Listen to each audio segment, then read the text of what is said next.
Good day, everyone. Rise and shine, or good evening, or good afternoon, wherever you are. Hope life is going well for you, because it certainly is for me and Josh. Oh, jinxed it. Welcome to another episode of Comics 101 as part of the Pick Up the Mic network. We are Two Maesters. It's me and Josh. Josh, would you like to say hello? Hello everyone, and hopefully you are all well where you are, all over the world. And as Morgan has said, whether it's night, noon, or all of the morning, hopefully that you're well and all watching House of the Dragon. Yeah, and Rings of Power as well, why not? Yeah. But this show, we're talking about House of the Dragon only. And we're all things Game of Thrones related. So, let's begin.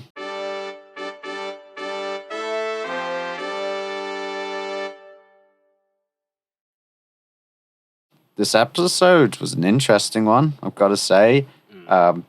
Interesting seeing some more character development of Rhaenyra, Velaryon, and also Rhaenyra as well. Yeah. Basically, starting to work her metal. Same with Alicent as well. They're both starting to get into the politicking mode, aren't they? Yeah.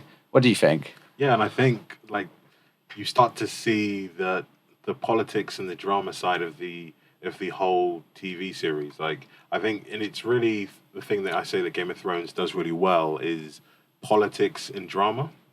Especially, I think the best scene in the show was when I forgot what his name is. The Lord who has a limp, who has injured his leg. Oh, and how he Clubfoot, the Clubfoot. Yeah, something. And the fact that he goes to Alicent, the Queen, and says basically, is the princess unwell? Yeah, and then the fact that he's like, we know he's not asking if she's unwell, so he can't blatantly say that, she took a drink that will prevent her from getting pregnant. He implies that, she's unwell. Is she unwell? Yeah. Because the maester was there, and I believe he took her a something to drink, a cup of something warm, and then you could kind of see and register it in Queen Alicent's mind that, oh my days, maybe she lied to me, and the reason now, at the beginning of the episode, the fact that her father has to leave in all that shame is partly down to Rhaenyra just lying and her believing her as well. I know. Rhaenyra. That's a direct quote from Alicent in episode 1. In there by the tree. And Rhaenyra's like, screw the Septons and the Maesters. And Alicent's like, Rhaenyra. Oh my God, Rhaenyra. Yeah, I do like that scene. I think his name is something. I think he's Larry Strong, and his nickname's the Clubfoot, because his brother is on the small council. I think he's the new hand of the. Is he the new hand of the? I think he's the new hand of the king. Okay. After Otto's gone, correct me if I'm wrong. But yeah, that was a very good passive aggressive scene, wasn't it? Yeah. Of I hope she's okay. But then why do you think Alicent didn't say something about saying it was a about potion? Is it because she didn't know at that point? I think it's also part of intrigue. I think a part of the drama of some courts is that they never really say anything out in the open, kind of like us, that person's hammered, when actually we're saying that the person's actually stuck out drunk and they basically drunk too much. That I think in people have said it in British and some European cultures, they don't really say things directly. They say them did you know that this person and this person are sleeping together, when in fact they're actually having sex together, which is two different things. So it could be that it's something that is said, but they never actually say out loud that she's taken a actual potion or a drink or a medicine to prevent her from getting pregnant. But maybe it's something that's a taboo that's not supposed to be said in good company, something like that. I don't know. I mean, thinking about when Otto Hightower was trying to inform the king that Daemon and Rhaenyra. Oh my God, Daemon! When he took her to the brothel, and he's like, "I caught them," and Viserys like, "Speak out loud. What is it?" And he's like, "Coupling." That was even worse. Just say sex. But I think it's in people of high society, in those old shows, people of high society never say those words. Maybe it's something like that. Like it's a part of the high culture and high society, and also being a part of the nobility that you don't say stuff like that out loud, that you imply or use innuendos, but you just don't say it out loud because allegedly that's what the commoners say, something like that, maybe. I don't know. I don't think so because they're in such a secluded environment. It could be that because Alice, he's new to the red, whatever they called the Red Keep, or the King's Court. She's playing her cards close to her chest because she doesn't know where his allegiances lie. Yeah. But then again, a lot of time has passed between episodes. Like the one before this, I don't know how long ago that was. Yeah, true. I don't know. It just seems strange because that was prior to Alicent. When she comes into at the engagement reception or dinner or feast or buffet, whatever you call it back then. She comes in and she interrupts King Viserys. She comes in that green dress. It's like, oh, look at me. I'm taking over the mantle from my dad. So maybe it's because of that scene, and then she's like, okay, now I'm going to start politicking. Yeah. Possibly, but then I still think she would have spoken to Club for a bit more. Maybe she just distrusts him because he's a cripple, and everyone in the Game of Thrones universe is ableist, racist, sexist, homophobic. Yeah. Xenophobic as well. Yeah, definitely xenophobic. Yeah, and I think like the scene at the beginning with her father, I think that's the most heartfelt moment throughout the whole series when she's speaking to her father, Otto Hightower, and basically he's saying that about the mum. Basically, and you kind of then feel sorry for him that in his mind he's trying to do the best for his family, and now trying to make his grandson to be the heir is also securing not only his family's future but also his daughter's future, because you can see it in so many different films. You can even see it in the Game of Thrones universe. Yeah. When someone comes to power and there are other heirs, they basically wipe out the other heirs to basically solidify their realm. So basically, what he was telling her, I think that also clicked in her mind was that, and I think the way he was saying is that Queen Alicent believed that she had to fear Rhaenyra partly because she now has, I think now 2 children with the king. And I think part of her mind was like, no, but we're still friends. She's still the Rhaenyra that I grew up with. She's still the Rhaenyra that we've been friends with. The one that I consoled her when her mother passed. And she probably consoled Alicent when her mother passed as well. Yeah. So, and I think it just woke up in her mind when her father said it, that really Rhaenyra might not have a choice. Rhaenyra might actually have to kill off her half-brothers? Yeah, her half-brothers, just to solidify her reign. Oh my God, they are her half-brothers, and that's crazy. Your best friends as your half-brothers. Yeah, and that your best friend is also your stepmom. Rhaenyra. Now that is drama. Yeah, wow. Yeah. I'm starting to think more and more that House of Dragon is like a soap opera, like a soap drama, because there's not really that much fighting in it. Although you could argue the first season of Game of Thrones wasn't too much as well. Yeah. And it is really about those moments, those relationships that they really do well. I read an article about why did the final season of Game of Thrones suck and why is House of Dragon doing well. And the final season of Game of Thrones, they rush everything. There's no time to really appreciate some of the dramatic moments because you're just thrown in there. With Daenerys and Jon, it just feels so rushed. It doesn't really feel like it's had its moment. And when Daenerys loses her mind and starts burning all of King's Landing, I don't have a spoilers button, so it's like that. And also, you should have at least heard or seen or read about it by now. Yeah, no, if you're watching this show and you haven't watched... Well, I mean, you could watch House of Dragon without Game of Thrones, but you've come to the wrong place then in that case if you don't get spoiled. But yeah, so Daenerys burns the whole city, but they rushed it. There wasn't time to build up. Whilst House of Dragon, you were seeing Rhaenyra and Alicent's relationship at its height and then slowly fracture episode by episode. And I think what really was the triggering point here was that conversation Alicent had with the Clubfoot, and then the conversation Alicent had with... What's the knight's name? Kristen Cole? Yeah. Because that just confirmed that Rhaenyra was...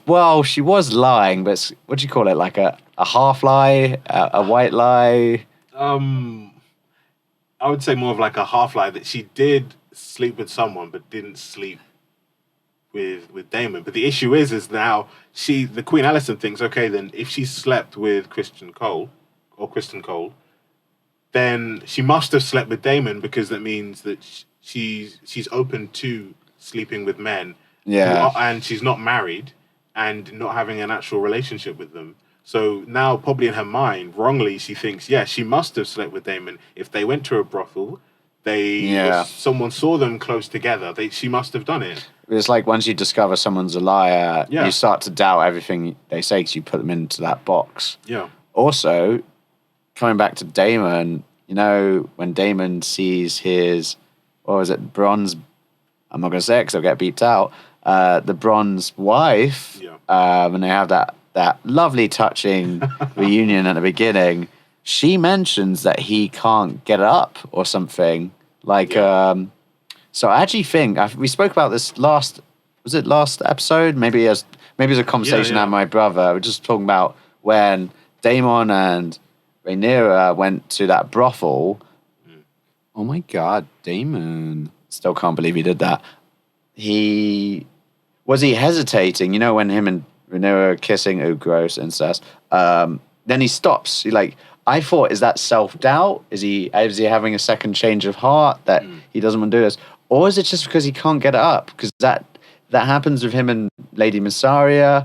You see that happen with what happened in the brothel, and that's his wife, the bronze person, that she says it out loud. So I actually think he's got erectile dysfunction. House of Viagra, they should call this. And, well, I mean, they should call it House of Dragon because it's not even dragons. I forgot about that. I should have introduced the show that way. And to your point, I think I agree. And then that brings it to a whole new light that he wasn't hesitant. His plan all along was for that to happen. But then maybe he then realized, okay, then I can't let her see this side of me because he is seemed to be this brash, confident human being who's like a storm who embodies the dragons, embodies the Targaryens. And the fact that fire. She was like, oh, you coward, then it leads to the story that, maybe there is a side to him that potentially he doesn't want others to see, that is afraid and he's ashamed, as you said, that he can't get it up. And the fact that he has to then overcompensate. He overcompensated when he ran to the stepstones without a proper plan to take out the crab feeder. Yeah, just running in headstrong, Yeah. And even you saw kind of the scheming to try and get Rhaenyra to marry him. And you saw it, but then it was still rushed too quickly.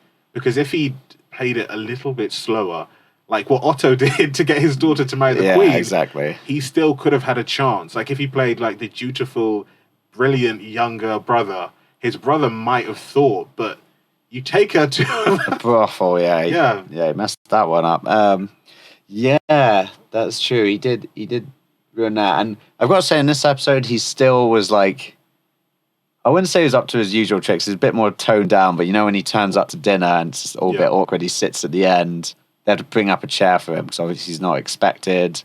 And then, what was the name of his wife that it looks like he killed? I think I know her name is Royce, so we can call her Lady Royce. Yeah, Lady Royce. I think her dad or uncle or something came along and confronts him. Yeah. Man, the way he responds, such an asshole, 100%. But it was so fun. Yeah. I love it when he gets confronted with his actions because he's just he has such an arsehole, but somewhat funny way of doing it. When Viserys says, "You toasted to the king for a day, for the heir for a day when my baby boy died," and he's like, "Well, we all grieve in our own way." And the fact to shut him up and all his accusations is oh yes, because she didn't have any children and she had land. Me being her husband, and now that she's died, all that land now comes to me. Exactly. And I will go to who did he say? I know it was Runestone. The Runestone, and he would go to the Eyrie to then petition his claim for Runestone. Oh, what, from the Arryns or something? Yeah. Yeah. And it is just the fact that that shut him up completely. And I think you could see in his brother that his brother believes that he killed his wife. And the Hand, who was sitting next to him, also believes he killed his wife. Yeah. I mean, they wouldn't put it past Daemon. He's not suddenly going to turn over a clean heart. And I think just discussing, and also his attitude, I think they both thought he might have done it. But then his attitude when the accusations came in, I think you kind of saw on the Hand of the King. And then the King's face was like, really? Yeah, that is a vicious accusation. And in his mind is like, I wouldn't put it past him. Yeah, exactly. He can't. I don't think he could even try and lie. I love Rhaenyra's line from, was it last episode, the episode before? It's like, that is a vicious accusation. Like, if I ever call someone out for something and they say that to me, I know they're lying straight away. Like, holy cow! I feel like Daemon and Rhaenyra should belong to each other because they're starting to like. Well, Daemon's always been a bit of trouble, but Rhaenyra's, because this is it. Is Rhaenyra going to be a good guy? Is Alicent going to be a good person? A good person. I think they're just both going to be shades of grey characters. Because looking at it this way, Alicent's going to have to protect her kids because she's got in her head that Rhaenyra's going to kill them off one day because they're potential threats. Threats to the throne. And like I said before, like even her father said on the episode, it was kind of like she might not even want to, but just because Westerosi tradition is it should be a man, there are male heirs directly to the king and not bastards. Those actually born to the king through marrying Alicent. Yeah, they should be on the throne, not the queen, and not Rhaenyra. And I think that is like. And I think it's like. Well, what about Rhaenyra though? Do you think she's gonna? Sorry, continue. I think the issue that I think George R. R. Martin, also the writers of the TV series, want to show is that sticking to the norms of society is causing all of the issues. Like because the norm was that a man should be king. Yeah. The king constantly tried to have a son, which then ended up the result of his wife dying. He then had to, and the fact that Daemon, all this acting up was basically, oh, my brother doesn't have a son yet, that means I'm going to be king. If it was like distinct that no matter what the gender, the firstborn child will be king or queen of Westeros, it would clip some of like Daemon's wings. Yeah, that would. And then like the scheming of like Otto Hightower, he wouldn't have to do any of that scheming because everyone would know that Rhaenyra is going to be the queen after the king passes away. And then it solves a whole lot of issues, like even the issues with Corlys Velaryon and his family, the fact that they were like, oh, we should marry off our daughter to the king so that our son, hopefully that our grandson will be king, and then potentially the unification of the line. That wouldn't have been such a big thing. They probably would have tried to marry their son off or still marry their daughter off to the king, but Rhaenyra would still be queen. And I think that is like the whole big issue for the whole episode. Is Laenor, because he'd be, what do you call it when? Because like, for example, Queen Elizabeth, God rest her soul, was... Queen, I think he would be king consort. But I think in medieval times, title. I think, and the other thing that you have that the Corlys Velaryon also mentions is that because of Westerosi tradition, the children would always take the males, so their father's surname. Yeah, and that's quite common in a lot of cultures in Europe as well. And I think it was a very clever compromise by the king. Like, no, they will be Velaryon, but when the one that ascends to the throne will then be called Targaryen, and their children will be called Targaryen. You see Lord Corlys die a little bit inside when he had that. But that was quite a good scene. It was like, may I ask a point of clarification? I like Corlys Velaryon because he's quite his language is quite like formal and quite like delicate and well chosen. Yeah. But you can tell that he's scheming as well. He's got his own plans. And I did read online that Laenor Velaryon would have actually been the heir to the Iron Throne, because if his mother, Rhaenys, the queen that never was, did actually make it onto the Iron Throne with that vote instead of Viserys, then he would have been the heir. So you could see how Corlys is quite apprehensive about the whole situation. Yeah. And let's talk about Laenor Velaryon as well. I mean, what a cool character. He's got his own dragon, sea smoke. He's gay as well, and he's hot. what's more to like? Like, he comes across as someone who's kind of, like Rhaenyra, is thrust into duty and responsibility in a very begrudging way. You know, like they're trapped within this prison. Like, he just wants to be with the guy he loves, but he can't. And at the end of the episode, I don't have a spoiler button, but if you're listening to this, then just turn it off. You know, his I guess boyfriend or partner gets killed. He gets beaten up in that crowd. I couldn't quite understand though. I was a bit distracted. Like, was Kristen Cole? I can't remember his name. Was Kristen Cole beating up Valarian's partner because he said, "I know your secret"? Because you know he's like he went up to and Kristen. He said the thing like, we need to keep their secrets, basically saying that they will be king and queen, but they will still love us. And I think that might have pissed him off, just like the fact that, and I think that's another part that I even forgot about that was in the episode, like the fact that Kristen Cole was like, I'm gonna throw everything away, as people now say, risk it all for Rhaenyra. Literally, he told her everything away, and she's like, no, you can be that guy on the side, you can be the side piece. and then I think the thing for him was like, he was like, so you just came for lust, not for love, and you just want to have someone on the side. And I think the issue is that she's starting to see what her father was saying about what it means to be king or queen. Because I think a younger Rhaenyra would be like, oh, this is perfect. If I marry you, I'll be so madly dishonored. I wouldn't have to be. I can actually be happy. But now you're starting to see that, no, she wants this now. Yeah, she's seeing it's her duty to be queen. And I think and then I think she's now starting to pivot towards what her father wanted her to now see. And I think it's now bringing in like this coldness, like nothing is more important than me being queen. Nothing's more important than the realm type attitude. And exactly. That's why I think she's going to be like a Shades of Grey character like Alicent, because you feel sorry for her because she should be the queen. She's been named the queen. It's just she's been passed over because she's a woman. Yeah.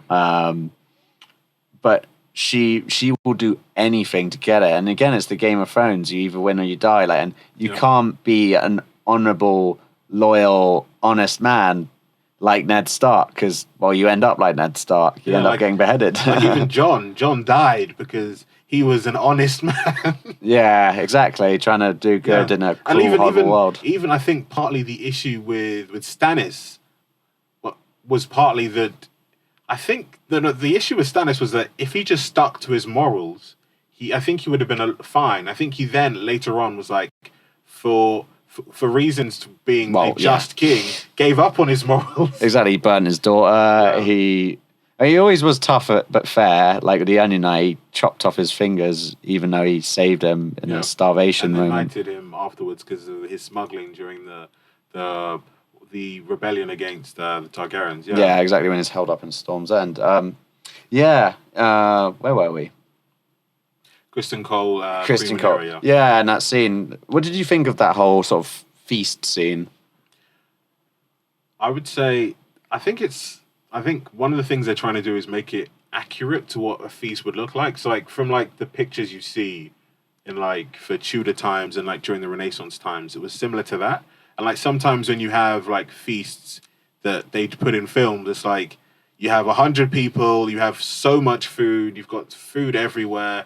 And I think the key thing that I'm actually seeing is like, which you mentioned before, like the realism. You see the realism in like the jousting. Like my brother was telling me that he watched not my brother, my friend yesterday that I met with him. He watched he hasn't watched House of Dragon yet, but he watched a guy talk about what jousting was like during the medieval times. And he said the depiction in the first episode of House of the Dragon is perfect. And like, I think it's violent, people get hurt, like really dirty. It's not like one of my favorite films, which is A Knight's Tale. It's not like that. It's literally it's almost like Gladiators. And I think the feast itself, wasn't overly extravagant based off what we think medieval feasts are. I think it was more accurate, and I think that it's still quite similar to like wedding feast that we have today, like a high table where you've got the betrothed, you have the parents, you have the uncles, you have some of the family. You have a man getting beaten to death as well, most importantly. I don't know what weddings you've been going to. Maybe not physically, but maybe in words, though. Yeah, true. There's probably many a harsh word being spoken at a wedding. But then it also links to like the whole Game of Thrones thing that at them something violent and deadly must happen at a wedding. Oh, like wedding. Then you've Joffrey. also got the wedding at the beginning of season 1 when you had Dothraki wedding where literally a guy slits another guy's throat. Yeah, exactly. And they're like, a Dothraki wedding without at least 7 deaths is considered a dull affair. Yeah, I really quite like the wedding. I mean, it sounds like I'm just pleased by everything. Like I ask you, what do you think? And it sounds like, I don't like it, but I'm always just like, I loved it. Oh, whoops. I liked it because you had that dance, sort of music for it, and you got that sense of foreboding because you had, first of all, you had Daemon. Oh my God, Daemon. Just walk in, and that was like the first... bombshell at the wedding. Exactly. And just, I would love to be just a guest at that wedding, just like sitting there in my cup of wine, like watching Daemon go by, just flittering my eyes back and forth, like, oh, this is going to be good. And then bloody Alicent walking in midway through the series, and like, excellent drama on the cards. And, that dance as well adds to that sort of sense that something bad is going to happen, especially with like the music for it as well. I wonder who's doing the soundtrack for this, because the people who did Game of Thrones, like R. Rahman, who did Slumdog Millionaire, I can never pronounce his name, and also Sigur Rós, who did Reigns of Castamere as well. Brilliant. So I'd love to see who's been doing the soundtrack for this, because I thought the music for that scene was good, adding to that sense something's going to go wrong. Yeah. And then, when you see the fighting begin and everyone's sort of crowded around in a circle. Yeah, I think the thing I loved about the scene is that you didn't know what was happening, and because tensions were so high, you were like, who is fighting? Who is that? Who is that? And I think it's the same thing that people at the wedding would feel. And also the king was like, what the hell is going on? And then the audience is like, what the hell is going on? What's this fighting? And I think it played more into the tension. So when you actually saw what was happening, you were like, oh my days, what's going to happen next? Yeah, but that's why I was a bit frazzled, because I was like, wait, did Christian Cole beat him to death? Because it looked like others were joining in. Like there was it looked like a mosh pit. Yeah, it did. Like a modern festival. Like I couldn't really tell. Well, because were people like backing away, and because the crowd was so tightly packed. But I guess it's just Christian Cole beating. Yeah. And you know what happens to death. Someone barges someone trying to, oh, did you push me? No, I was trying to, no, you pushed me. Then they push back and they start a fight. Yeah, exactly. And I think it's like the director or the writers put it in like, this is where it starts. This is where, because especially with Alicent wearing the green dress and the fact they said, what is the color for Hightower when they go to war? And the guy said, it's green. Oh, so I think that's the director saying, this is the starting ground. Wedding is going to be where the people will say that this is where the split starts. Exactly. And you have the Greens who are behind Alicent and her children. And then you have the Blacks who are behind Rhaenyra and, well, I'm not going to say anything else. Spoilers. Damn it, I hate reading the books, and I love this podcast, but I hate it because there's so much I want to go on about. I suppose I could talk about where the book is different from the TV show. So in the book, Rhaenyra is betrothed to Laenor, but I can't remember what happens after that. But I don't think the wedding goes ahead like it has done so far in this. What else? I guess the friendship between Alicent and Rhaenyra as well isn't really pronounced in the book. So it doesn't really have the chance for it to go to sunder like it has in this. Like this episode is the sign where things have changed. I'll be really keen as well, because I watched the trailer for the next episode as I keep doing, which I really should stop because it kind of spoils it a bit. And the actors swap over, so you'll get the older Rhaenyra and then the older Alicent. There's definitely drama on the cards. Like they're getting in each other's. I don't think they're getting in each other's face yet, but they are definitely passing nasty comments off on each other. Whereas before it might be like accidental and apologize, but now it's It's reached a boiling point. And I think different in the book is that the king is more like he's more. I would say in the books it seems like he's more of a coward, more that he has, and it's more like he hasn't decided. He first like asks, well, demands his men to swear fealty to his daughter, but then at the end of his reign in the books, it's not clear who he picks as his heir. Because like people are like, but we swore allegiance to Rhaenyra, but he has three sons through Alicent. So which side should it be? But I think he's quite clear though, because when all those suitors like the Lannister. Oh no, in the TV series he's clear, but in the books okay, he's not so unclear. clear. Yeah. Oh right, And okay. I think that's one of the things I do like about the series is that it gives him still a bit more of a backbone, because like it seemed like in the early part of the series he was like, oh, he's going to be basically a coward who doesn't really reign really well. But then you see the way he treated Daemon when he gets rid of him was him showing his backbone. The way that he basically stood up for himself with Corlys Velaryon and was basically put into a corner, knowing that he has to basically beg for Rhaenyra to marry Corlys Velaryon's son, especially with the rumors around her having slept with Daemon, even though that wasn't true, but there was rumors around it. So he actually basically had to partly, even though he was a king, would basically have to kind of like beg. That's why Corlys Velaryon's wife, she said that he basically came begging for our their son's hand in marriage. Yeah, I forgot about that whole scene in the beginning of Driftmark. Yeah. And I think that the fact that he got the point that no, once they're crowned, they'll be called Targaryen, like kind of similar to Rome, that when they became emperor, they would take on the moniker Caesar. And then they would even change their names. Like you had like Octavian, who then changed his name to, I think, Gaius Augustus Caesar, taking on. So something similar to that. And I think one thing that I do like about Corlys Velaryon, it seems like he's like the anti-Daemon. Like he's a lot slower to reveal his plots. Like he still, like with that scene with his wife, he still wants to have his family and still believes that his wife should be on the throne.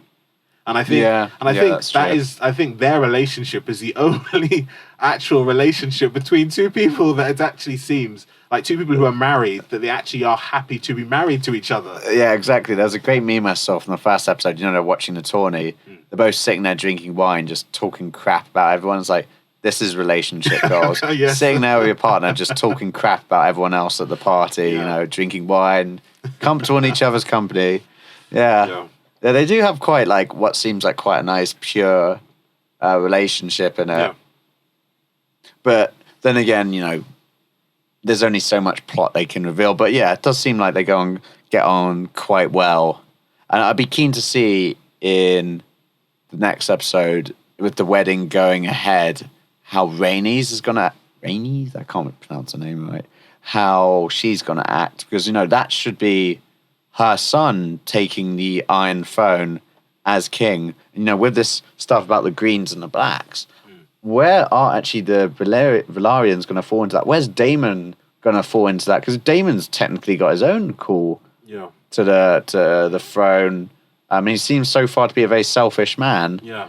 And I think the issue for him is that now that that the king has sons, his claim is basically after theirs.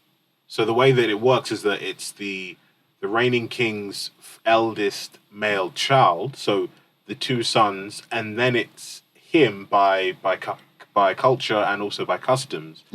So basically, it's kind of like with Scar, that when Simba was born, he was then realized that, I need to act now because now I've been kicked to the curb because now there's an actual heir. And I think with Daemon... They've just stolen the story from Lion King, haven't they? I think we spoke about this on an earlier episode as well. And I think with Daemon, he probably would like lean into the Blacks, I think, because he knows that his claim to the throne is more linked with him being a Targaryen than being a male and being a male son who's a Targaryen. So his claim is more tied to being Targaryen and his claim to Rhaenyra. But, I mean, you could argue that Alicent's kids are Targaryens. The daddy's still the same. I don't know. I'm saying his claim to the throne is like a lot less because of his two nephews. Because I see. So the order of succession is two nephews in custom is his two nephews, and then it's him, and then it would be Rhaenyra. But then what about if Rhaenyra and Laeron?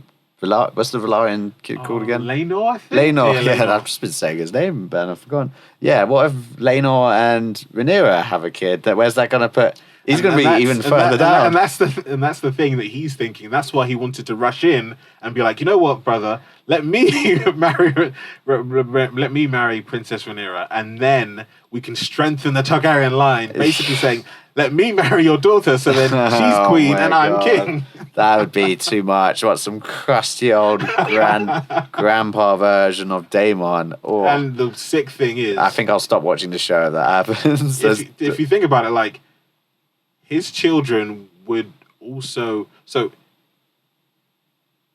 that's the weird thing with, like, people marrying really close. Like, we thought it was weird that Rhaenyra is now... And then Alicent is Rhaenyra's stepmom. But technically... Princess Rhaenyra's children will also be her niece and nephew. Wait, so say that again. So if Daemon marries Princess Rhaenyra... Yeah. And they have children. Rhaenyra's children will also be her niece. Also be her cousins. Yeah, will also be her cousins. I wish I had that incest button, but that button isn't working today. But Yeah, holy cow, that's just too much. And then throw in the Lannister twins as well. You know, there's a lot going on. There's a lot of incest in this series, and you know, it's normalized, isn't it? Yeah, that is very strange. And Laenor is actually her cousin? Yeah, that's Rhaenyra's cousin. Yeah, so she's actually marrying her cousin, first cousin as well. Yeah. Well, that's pretty screwed up, isn't it? It just gets the incest just gets worse and worse. And you know, this is how people like the Mad King Aerys from Game of Thrones, just before you actually see Game of Thrones take place.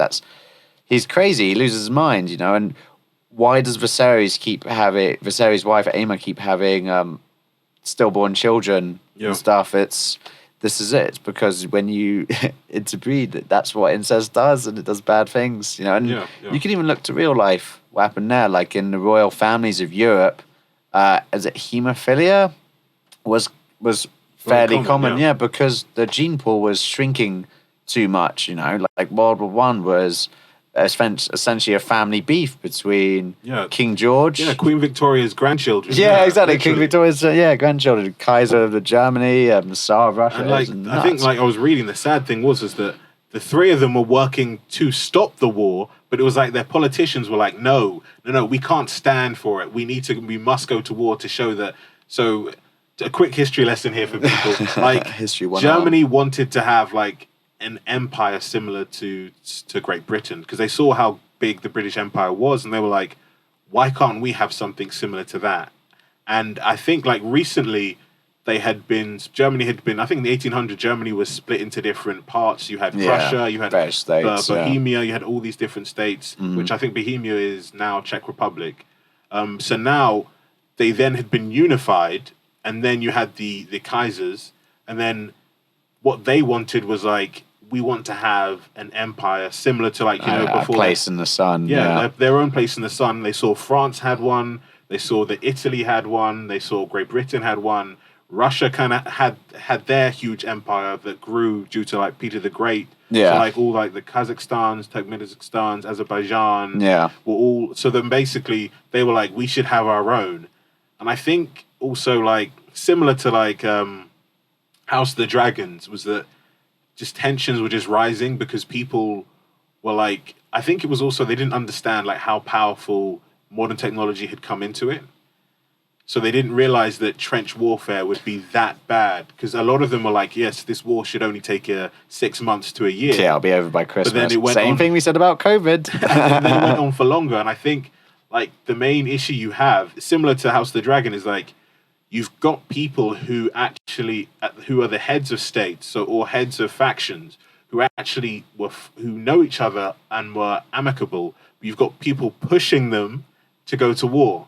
So like you can see that Princess Alicent, Queen Alicent is being pushed to go to war by her Green faction. Yeah, that's true. The people around them. Yeah. Yeah, and it's partly pushed by her uncle, partly pushed by her father, partly pushed by Mr. Passive Aggressive as well. Yeah. and not to spoil the TV series, but you actually kind of like see it when it like fully unfolds into what everyone knows is going to happen is the conflict that's going to go between both of them. That it's to a stage that they're constantly pushed by, because each faction wants something and realizes that if our faction wins, we are going to benefit, or if our faction loses, we will then suffer for it. Yeah, and you have to pick sides. Yeah. There's no you play the Game of Thrones, you win or you die. There's no middle ground, as Cersei Lannister says. Yeah, it's true, and that's why family loyalties. Although like families are a bit being loyal as a family, this is a bit strange. Like Tyrion Lannister shoots his own dad. We could go so deep. Maybe the Starks are the only loyal ones, but when it push comes to shove, your blood is what everyone will see first, and they'll come for you if you're part of that family and they're at war with that family. Even if you disagree with your family, you hate your family, they'll still come for you. Yeah, and like what Game of Thrones was based on, I think they said is like War of the Roses. Mm-hmm, yeah. And the weird thing is that the War of the Roses, they were all descendants from like Edward III. Right. And I think they said the issue that you have with like dynasties is either the king doesn't have enough heirs or has too many. So I think like Edward III, I think after Queen Victoria after Queen Elizabeth, after Queen Victoria, he is the third or fourth longest reigning monarch. And like he ruled in like the 1300s and died at like 73. And I was like wow. Like someone back then lived that long. He lived long enough that I think like two of his sons died before he did. And like I think like two of his wives did, and I think that's caused like the War of the Roses, because he had sons. I think he had maybe 6 or 7 heir to the throne. No, he had an heir, but then the issue was that he also had other sons who had from the same. I think kind of like the same wife, but because, like for example, if you know that you have a claim to the throne, and the person who's king right now is doing a terrible job, and is doing an awful job, you think I can do a better job, and just because his grandfather was born maybe 2 years before my grandfather, why should he then be king? Because he's still got that blood in you. Yeah, like the Baratheons taking over in Game of Thrones.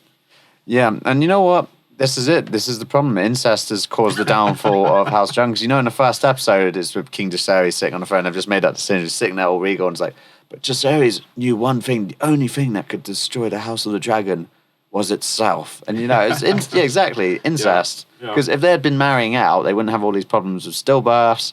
They would probably 100%. Be able to form more alliances and allegiances. Yeah, and I think the issue is partly the mindset that Daemon has, that we as Targaryens are special, therefore we can't, and which Mad King Viserys also had as well. That's why he couldn't marry. What's his son called again? He didn't marry his son to Cersei, because he's like, how can I marry my son, a prince, to a commoner? And that's why he married his son off to the Princess of Dawn. But why would the Princess of Dawn not be considered a commoner? Because she's a princess. Because remember, Dawn was still Prince of Dawn, Princess of Dawn. I think the issue with the Targaryens, some of them, is that the mindset of them being special, which then brings into the incest into it, because we must marry within ourselves because we're special, and we can't allow any blood from outside of our family to come in. Yeah, and it is ironic that literally because of this whole special thing, they're like, you know what? Because so many people think that they're special, and if you have a lot of Targaryens, is another issue, because then you've got a lot of ambitious people who have a claim to the throne, which you kind of starting to see now. Exactly, and hence the only thing that can tear down the House of the Dragon is incest. Yeah. Precisely. Precisely.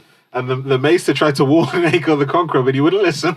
Yeah, I know. Well, he was married to 2 sisters, so that's a multiplier of incest. Like, holy cow! But there you go. So if you I wonder if people would watch House of Dragon and watch Game of Thrones afterwards, having not watched Game of Thrones at all before that. I wonder if they'd look at, if you rewatch Game of Thrones, watching Cersei and Jaime do their thing, and then all the other weird stuff like Jon and those, would it be less weird?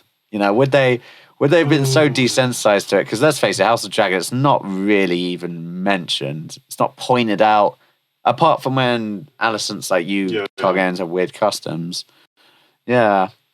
I don't know. I might give that a try after this series. We'll see. I mean, I feel like I'm quite desensitized to it because I've been reading the books for ages, been watching Game of Thrones over and over again.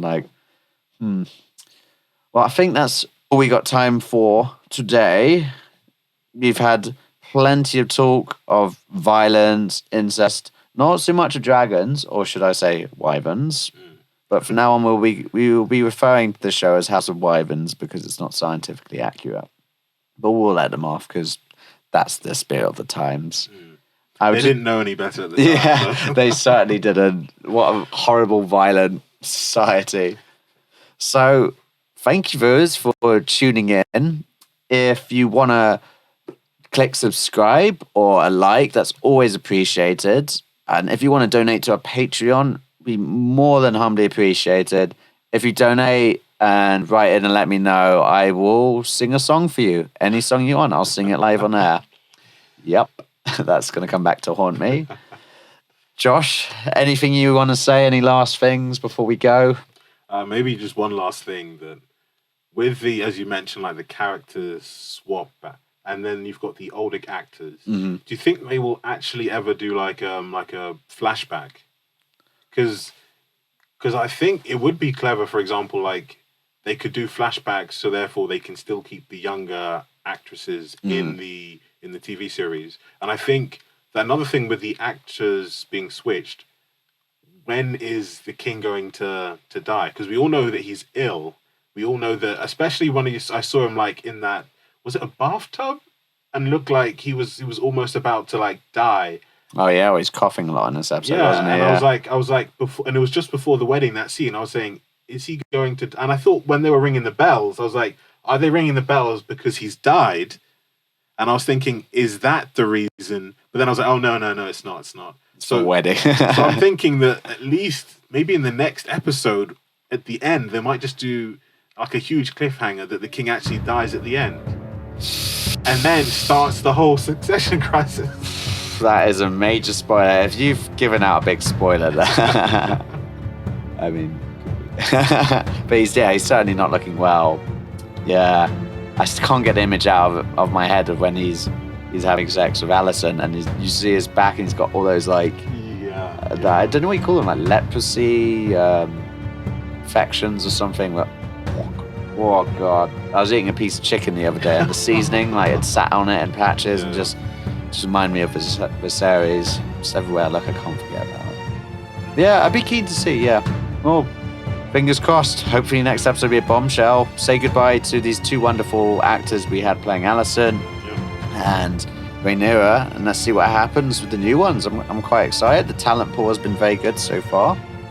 But yeah, viewers, thank you again so much, and we will be seeing you next time for another edition of House of the Wyverns from Comics 101. See you next time. Bye-bye.